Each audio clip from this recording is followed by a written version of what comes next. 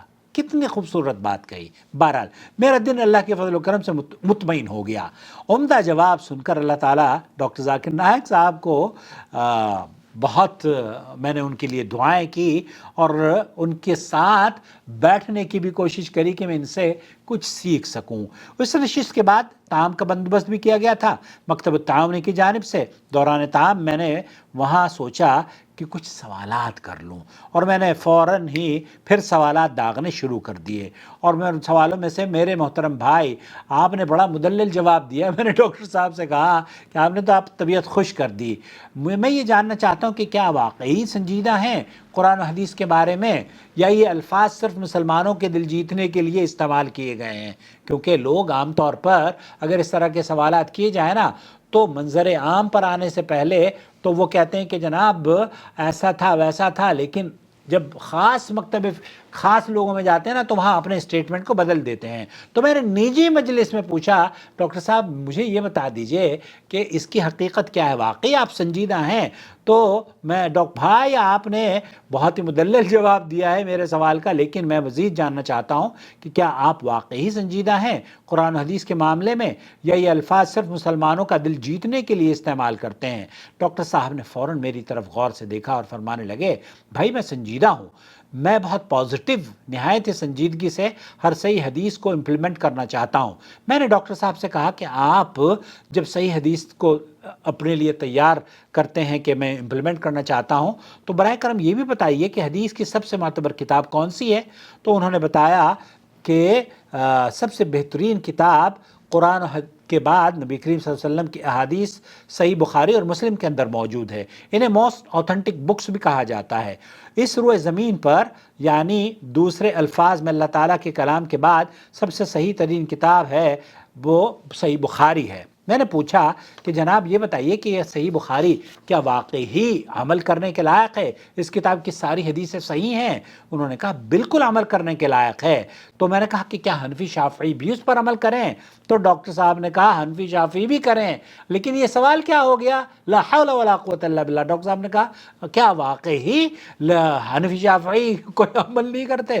تو ڈاکٹر صاحب نے کہا لا حول ولا قوت الا باللہ، بالکل نہیں، ساری حدیثیں عمل کے لیے ہیں۔ میں نے مزید پوچھ ہی ڈالا کہ بھائی میرا تعلق دیوبند سے ہے، جیسے کہ مولانا مختار احمد ندوی رحمۃ اللہ علیہ نے لکھا، میں دیوبند کا رہنے والا ہوں۔ میں اس میں رفع دین کی حدیثیں دیکھتا ہوں بخاری اور مسلم میں، اور کیا دیوبند کی طرح یا دیوبند کی طرح نماز ادا کرنی چاہیے یا بخاری اور مسلم کی طرح سے نماز میں رفع دین کرنا چاہیے؟ فرمانے لگے نہیں، بالکل نہیں، رفع دین اللہ کے رسول صلی اللہ علیہ وسلم سے صحیح سند سے ثابت ہے، اس لیے اسے چھوڑنا ناممکن ہے۔ یہ ڈاکٹر ذاکر نائک نے مجھ سے کہا کہ رفع دین کرنا نبی کریم صلی اللہ علیہ وسلم کی سنت ہے اور اسے چھوڑنا نہیں چاہیے۔ فرمانے لگے نہیں، بالکل نہیں، رفع دین تو اللہ کے رسول صلی اللہ علیہ وسلم کی سنت سے ثابت ہے، اس لیے اسے چھوڑنا ناممکن ہے۔ اسی طرح جو لوگ سورہ فاتحہ نماز میں امام کے پیچھے پڑھنے کے قائل نہیں ہیں، آپ کیا فرماتے ہیں؟ یہ میرا اگلا سوال تھا۔ میں نے بھی یہ سارے سوال اسی طرح کے جمع کر رکھے تھے، میں بتاؤں آپ کو۔ تو میں نے مزید پوچھا، فرمانے لگے اس کے بغیر نماز نہیں ہوتی۔ خیر میری خاصی دیر شیخ ذاکر نائک صاحب سے گفتگو ہوئی، انہیں اللہ تعالیٰ جزائے خیر عطا فرمائے۔ اس کے بعد میں نے انہیں مسجد میں نماز پڑھتے ہوئے بھی دیکھا، مسجد شعیبی میں، اس زمانے میں شیخ عبداللہ بسفر ہوا کرتے تھے، تو ان کے پیچھے ہم نے نماز پڑھی، اور الحمدللہ انہوں نے رکوع میں جاتے وقت، رکوع سے سر اٹھاتے وقت رفع دین بھی کیا اور ہاتھ سینے پر باندھے۔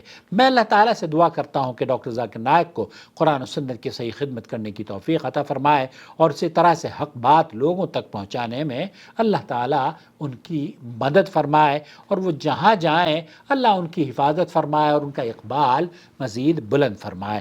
میں یہاں اس کے اخیر میں یہ بھی بتانا چاہتا ہوں کہ وہ جو روی شنکر کا واقعہ میں نے آپ کے خدمت میں ذکر کیا ہے نا، وہ ڈاکٹر ذاکر نائک سے چند مہینوں قبل ہی انہوں نے اسلام قبول کیا تھا۔ میرے ہاتھوں پر ہی اللہ تعالیٰ نے مجھے یہ سعادت بخشی، اور آج تو خیر بہرحال ان کا انتقال ہو گیا، ان کے بچے اور ان کے پوتے نواسیاں حیات ہیں، اللہ تعالیٰ ان کے لیے صدقہ جاریہ بنے۔ تو اس شخص کو جب وہ مسلمان ہوا تو یہ لوگوں نے مختلف مذاہب کی دعوت دے دی کہ بھئی آپ حنفی بن جاؤ، آپ شافعی بن جاؤ، آپ مالکی بن جاؤ۔ اس نے کیا کہا کہ میں نبی کریم صلی اللہ علیہ وسلم کی سیرت سے متاثر ہو کر اسلام قبول کر رہا ہوں۔ مجھے بتا دیجئے کہ نبی کریم صلی اللہ علیہ وسلم حنفی تھے؟ صحابہ کون تھے؟ صحابہ حنفی تھے۔ چلیے، اس نے کہا کہ اگر امام ابو حنیفہ کیا تھے، امام ابو حنیفہ کے والد کیا تھے، تو کسی کے پاس کوئی جواب نہیں بن پڑتا۔ دوستو، بھائیوں اور بہنوں، آپ کو اور ہمیں جو ڈاکٹر ذاکر نائک صاحب نے فرمایا نا کہ ان سب ائمہ کی عزت اور احترام کریں، لیکن مانیں نبی کریم صلی اللہ علیہ وسلم کی، مانیں اللہ رب العالمین کے دین کی، مانیں کیوں؟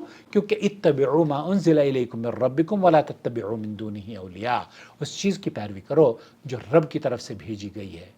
اور رب کی طرف سے یہ مذاہب نہیں بھیجے گئے، یہ مذاہب تو 200-250 سال نبی کریم صلی اللہ علیہ وسلم کی وفات کے بعد جب دین مکمل ہو گیا، اس کے بعد مروج لکھے گئے ہیں باقاعدہ طور پر۔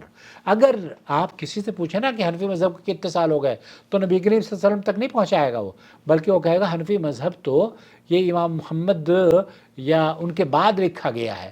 تو اس کا مطلب یہ ہوا کہ 100-200 سال تک کوئی مذہب بنا نہیں تھا، صرف دین تھا۔ اب جب دین پر چل کر خیر القرون کے لوگ اللہ کی رضا حاصل کر سکتے ہیں، تو میں اور آپ بھی اللہ کی رضا حاصل کر سکتے ہیں۔ دوستو، بھائیوں اور بہنوں، اللہ غریق رحمت کرے شیخ مختار احمد ندوی رحمۃ اللہ علیہ کو۔